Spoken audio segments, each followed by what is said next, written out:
बहुत लोगों के मन में आता है कि माँ सरस्वती ब्रह्मा जी की पत्नी थी या बेटी। इसके पीछे पुराणों में वर्णित एक सुंदर और गुड कथा है। आइए इसे कहानी के रूप में समझते हैं। माँ सरस्वती ब्रह्मा जी की पत्नी या पुत्री थी। सृष्टि के रचना के समय भगवान ब्रह्मा जी को यह दायित्व मिला कि वे संसार की उत्पत्ति करें। उन्होंने प्रकाश, पृथ्वी, जल, वायु, अग्नि और समस्त जीव जंतुओं की रचना तो कर दी, लेकिन उन्हें एक बड़ी कमी महसूस हुई। संसार में विवेक तो था, पर ज्ञान, विवेक, भाषा, कला और संगीत का अभाव था।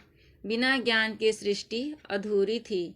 तभी ब्रह्मा जी ने गहन तपस्या की और उन्हें मुख से एक दिव्य प्रकाश को प्रकट किया।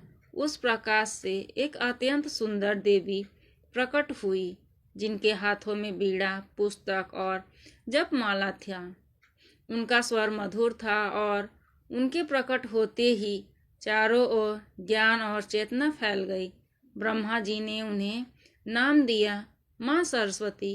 इस प्रकार कई ग्रंथों के अनुसार माँ सरस्वती का प्रकट्य ब्रह्मा जी की मुख से हुआ। इसीलिए कुछ कथाओं में उन्हें ब्रह्मा जी की पुत्री कहा गया। लेकिन यही कथा समाप्त नहीं होती। जब ब्रह्मा जी ने सृष्टि की रचना आगे बढ़ानी चाहिए, तब उन्हें यह समझ आया कि सृजन के लिए शक्ति और ज्ञान का एक होना आवश्यक है। बिना ज्ञान के सृजन अंधा है और बिना शक्ति के ज्ञान निष्क्रिय है। तब ब्रह्मा जी ने सरस्वती देवी को अपनी अर्धांगिनी के रूप में स्वीकार किया। पुराणों में कहा गया कि सरस्वती देवी ने ब्रह्मा जी को वाणी, वेद, शास्त्र, संगीत और लेखन का ज्ञान दिया। वेदों का उच्चारण भी सरस्वती जी के कृपा से ही संभव हुआ। इसीलिए उन्हें वाग्देवी देवी और ज्ञान देवी की कहा जाता है। यह समझना बहुत जरूरी है कि हिंदू धर्म में देवी देवताओं के संबंध मानवीय रिश्तों से की तरह नहीं होते।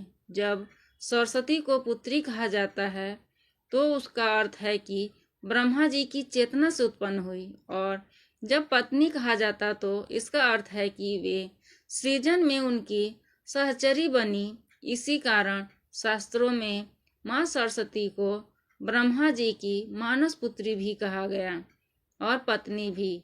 दोनों कथाएं अपने अपने स्थान पर सही हैं और धार्मिक सृष्टि से गहरी शिक्षा देती है। आज भी माँ सरस्वती को ज्ञान, बुद्धि और कला, संगीत की देवी के रूप में पूजा जाता है। बसंत पंचमी के दिन उनकी विशेष आराधना की जाती है और विद्यार्थी उनसे विद्या का वरदान मांगते हैं।